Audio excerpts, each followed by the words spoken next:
Praise the lord. ఉదయం లేచినప్పటి నుండి పనులు, టెన్షన్లు, పరుగులు, వీటి మధ్య దేవుణ్ణి మర్చిపోతున్నారా?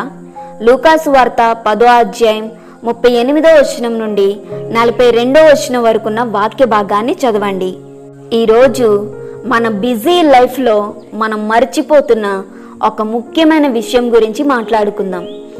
బేతనీలో మార్తా, మరియా అనే ఇద్దరు సోదరిమణులు ఉండేవారు.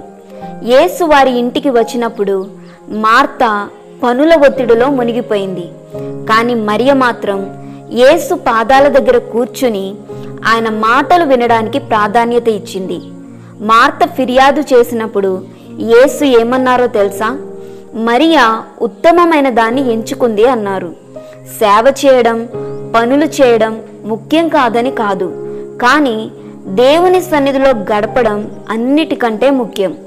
లోక సంబంధమైన ఆందోళనలు మనల్ని దేవునికి దూరం చేయకుండా చూసుకుందాం. ఈరోజు మీ పనుల కంటే ముందు దేవుని వాక్యానికి చోటివ్వండి. ఆ ఉత్తమమైన భాగం మీ జీవితాన్ని ఆశీర్వాదంగా మారుస్తుంది.